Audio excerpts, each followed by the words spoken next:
Pakistan's marine resources are worth at least $100 billion according to the World Bank, which presents a vast opportunity for the country to capitalize on. With a focus on the sea for an export-led economy, Pakistan can surely address its ever-growing economic challenges. Keep watching to find out.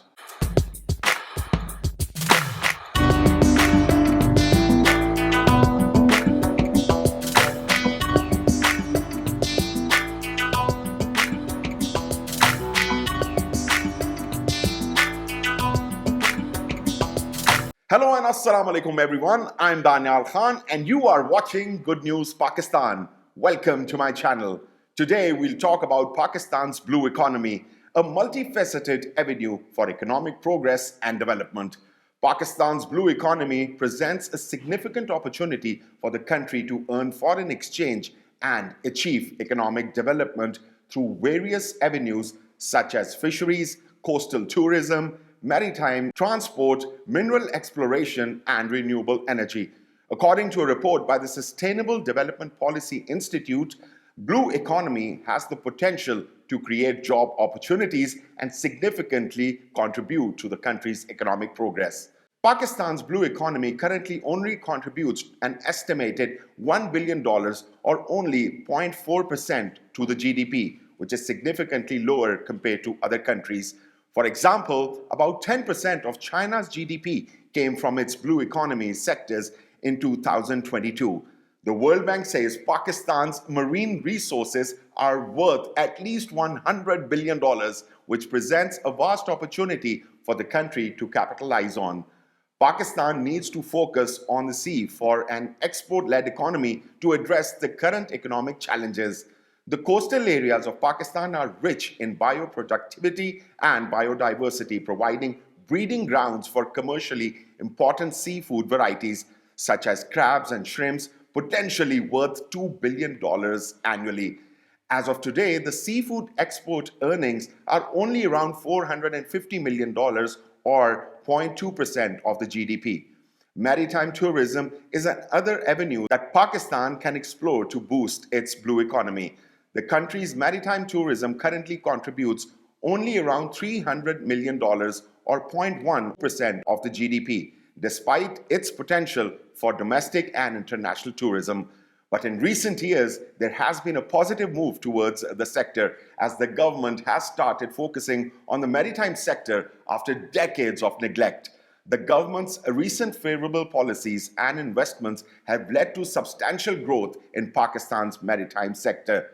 Pakistan has to shift quickly towards the blue economy as 95% of the country's trade is carried out through the sea. The construction of Gwadar as a transit and transshipment port under the China-Pakistan Economic Corridor has further improved Pakistan's maritime sector. A new shipyard is currently under construction in Gwadar and the development of KT Bandar port is taking place in Sindh. The CPEC prospects are attracting foreign investment in the maritime sector, with Saudi Arabia expressing its desire to construct a $10 billion oil refinery in Gwadar. Additionally, projects like the Gwadar East Bay Expressway, construction of breakwaters, dredging of berthing areas and channels, development of a free economic zone, Gwadar International Airport and Gwadar Smart Port City will significantly contribute to the blue economy by enhancing trade, connectivity and tourist inflow. To capitalize on the blue resources available in Pakistan, the government should mobilize investments in the sector and ensure the provision of easy credit and interest-free loans to stakeholders. The Ministry of Maritime Affairs should take effective initiatives to enhance the efficiency and value addition of the fishing sector. The government should also work with think tanks and civil society to raise awareness regarding the preservation of mangrove forests. And finally, the government should also develop special maritime industrial zones to promote the blue economy's growth. I cannot emphasize enough on the importance of sustainable development of the blue economy in Pakistan. It is essential to ensure that the exploitation of maritime resources is done in a manner that is environmentally sustainable and socially responsible. This would not only protect the fragile marine ecosystem, but also safeguard the livelihoods of the communities that depend on the ocean for their survival. In order to achieve sustainable development of the blue economy, the government needs implementation of effective policies and regulations that would promote responsible use of marine resources. There is a need for the development of innovative technologies and practices that would enhance the efficiency and productivity of the maritime sector while minimizing its impact on the environment.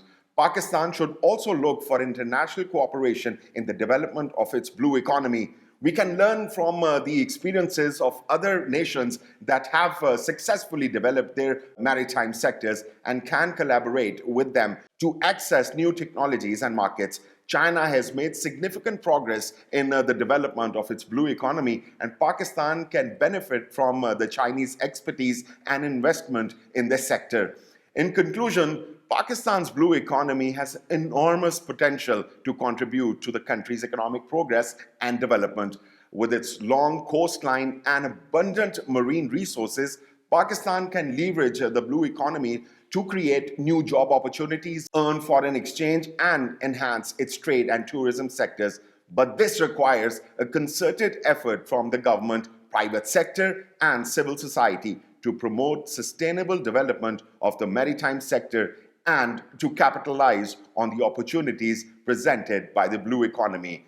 And this brings me to the next segment of the video. Did you know the ocean is home to 94% of all life on Earth? Our oceans cover more than 70% of the Earth's surface, and so it comes as no surprise that more than 90% of all living creatures call this place home. Scientists estimate that about 1 million species of animals live in the ocean. However, most of them, like 95%, are invertebrates, animals that don't have a backbone, such as jellyfish and shrimp. The most common vertebrate on planet Earth is indeed a fish, the bristlemouth, a tiny ocean fish that glows in the dark. Did you know the ocean regulates climate? The ocean acts as a global climate control system. It regulates the concentration of CO2 in the atmosphere by absorbing, storing, and releasing the greenhouse gas in a variety of ways and places, thereby affecting Earth's climate.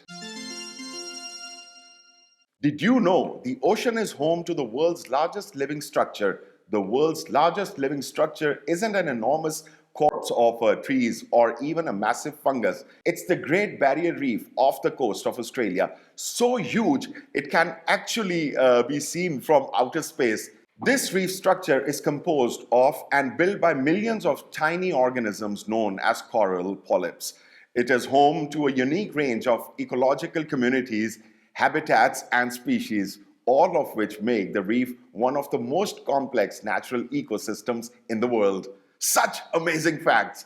And this brings me to the end of another episode of Good News Pakistan. If you like the video, consider subscribing and hit that like button, and also give me your feedback in the comment section below. Until next time, I'm DANIAL Khan signing off. Goodbye.